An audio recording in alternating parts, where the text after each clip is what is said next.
आपण किती स्वतःपुरता विचार करतो ना.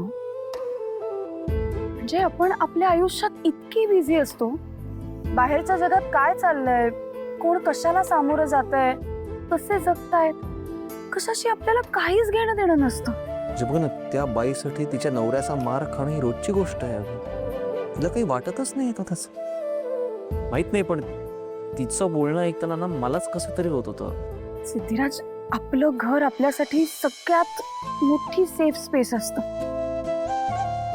आपल्या घरात आपल्याला सगळ्यात जास्त सुरक्षित वाटतं. आणि जेव्हा बायकांना आपलं घर म्हणजे एक कोंडमारा वाटायला लागतो किंवा आपल्याच घरात त्यांना असुरक्षित वाटायला लागतं, तेव्हा त्यांनी काय करायचं? म्हणजे नवऱ्याचा मार मुकाटपणे सहन करायचा, त्याला उलट बोलताही येत नाही, घरही सोडून जाता येत नाही, मग त्यांनी जायचं कुठे? कायम समाजाचा विचार करायचा, लोक काय म्हणतील त्याचा विचार करायचा. असं कसं जगता येईल? म्हणजे मला तर विचार करूनही कसं तरी व्हायला लागलंय. भावना, ही निवडणूक तू हरलीस किंवा जिंकलीस, तरी पण आपण या पीडित बायकांसाठी काहीतरी करायचं. हो सिद्धिराज, खरंच. मला सांगू, त्या वैशूची अवस्था बघितल्यापासून आणि त्या सीमाला भेटल्यानंतर मला तर असं वाटत होतं ना की त्यांना घट्ट मिठी मारून सांगावं की तुम्ही एकट्या नाही आहात, आम्ही आहोत तुमच्या बरोबर. पण त्या कशा विश्वास ठेवतील हो आपल्यावर? कारण त्यांच्यासाठी राजकारणी लोक म्हणजे फक्त स्वतःचा विचार करणारी, वस्तीत फक्त मत मिळवण्यासाठी आलेली. बाकी त्यांच्या आयुष्याशी काहीच संबंध नसतो त्यांचा, असंच वाटणार ना त्यांना. आणि म्हणूनच आपल्याला सीमा आणि तिच्यासारख्या असंख्य बायकांच्या मनात आपल्याबद्दलचा विश्वास निर्माण करायचा, तरच आपण त्यांच्यासाठी काहीतरी करू शकतोय. आपण त्यांचा प्रॉब्लेम सोडवायला काहीतरी करायला पाहिजे हो. म्हणजे एक तरी पाऊल पुढे उचलायलाच पाहिजे. आपण काहीतरी करतोय हे बघून तरी त्यांचा आपल्यावर विश्वास बसेल. पण नेमकं काय करायचं ना तेच मला कळत नाहीये.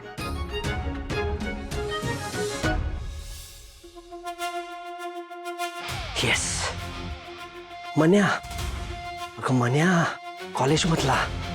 त्याला जयंतने भांड्यावर नाव टाकायच्या यंत्राने घाबरवलं होतं. आपण त्याला शोधायला हवं. पण मला एक कळत नाहीये, हे सगळे जयंतच्या विरोधात बोलतील का? त्यांना बोलावंच लागेल जानू. त्यांना हे विश्वासात घेऊन सांगावं लागेल की तुझी मेमरी परत आली आहे. आय एम सो सॉरी विश्वा. खरं तर हे सगळं माझ्याचमुळे झालंय ना.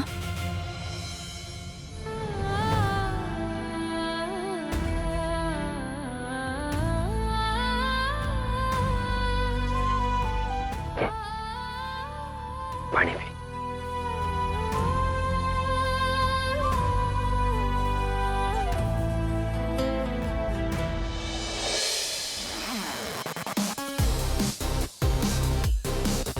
पण जयंत ओव्हर स्मार्ट आहे. आजवर त्याने प्रत्येक वेळी सगळ्यांना मॅनिप्युलेट केलंय. डोंट वरी जानू, यावेळी तू वाचणार नाही. यावेळी त्याला आपण रंगी हात पकडू. पण नक्की काय करायचंय आपण? ते मी तुला योग्य वेळ आली की सांगे.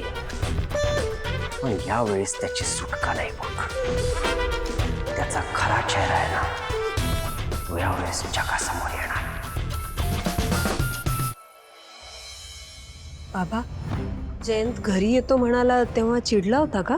नाही ग, चिडला तर नव्हता तो, पण असं का म्हणाला काही कळलं नाही मला. हो ना. जयंत, ये, बस ना बस. नवीन जयंत करता पाणी. थांबा बहिणी.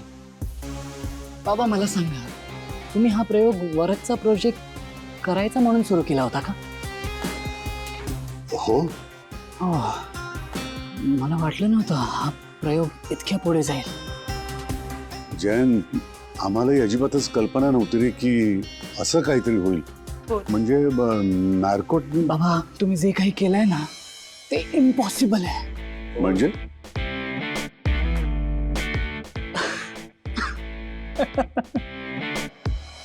बाबा, तुम्ही जे केलंय ना ते अचीव करणं खूप डिफिकल्ट असतं.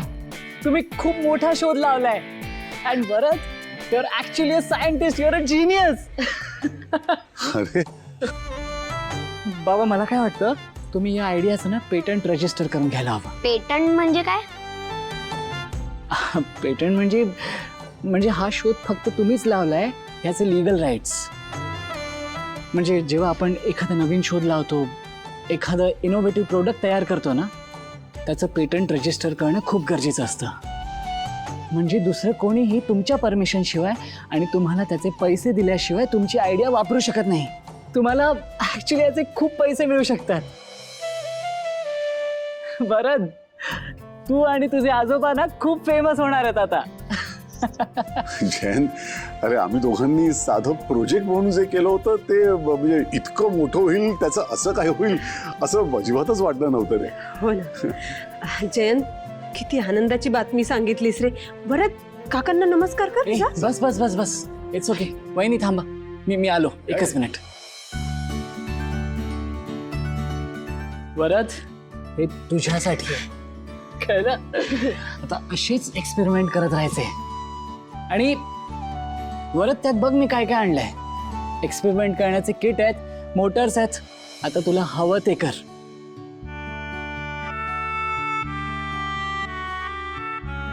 वीणा वहिनी, तुम्ही रडताय का? रडत नाहीये काही, आनंद अश्रू आहेत. काय आहे, वडिलांनी जे करायला हवं ते काका करतायत ना, म्हणून आपलं उगाच. मग एक काम करूया ना, आपण आता आईस्क्रीम पार्टी करूया. ओके? ही चांगली आयडिया. आणि आजची आईस्क्रीम पार्टी माझ्याकडून.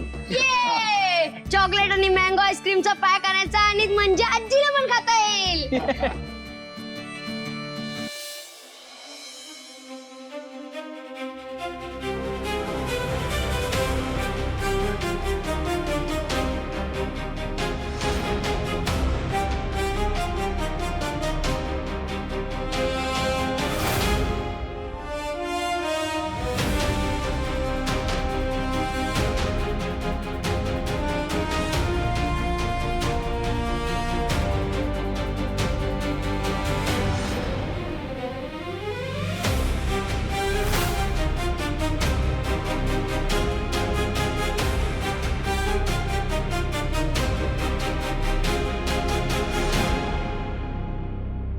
चला. ए बाहेर निघ रे. निघा बाहेर, ए चल हट. बाहेर निघा, बाहेर निघा. बाहेर निघ. बाहेर निघ. बाहेर निघ. हो, काय चाललंय? आणि मलाच माझ्या दुकानातून बाहेर काढताय? सगळी तयारी झाली आहे. ऍक्शन. ए ए भिडे. गप.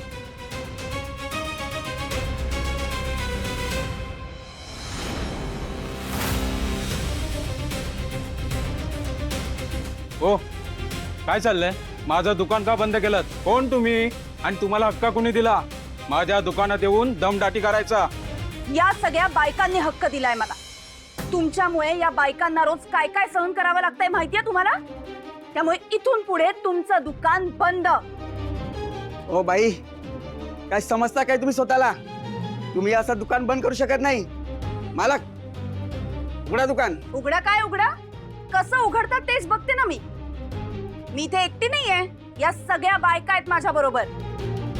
हे बघा, तुम्ही अशी जबरदस्ती करू शकत नाही. माझ्याकडे लिकर लायसन्स आहे. माझं दुकान तुम्हाला बंद करता येणार नाही. मी पोलिसच आहे ना, त्याचे काय परिणाम होतील ते तुम्ही भोगा.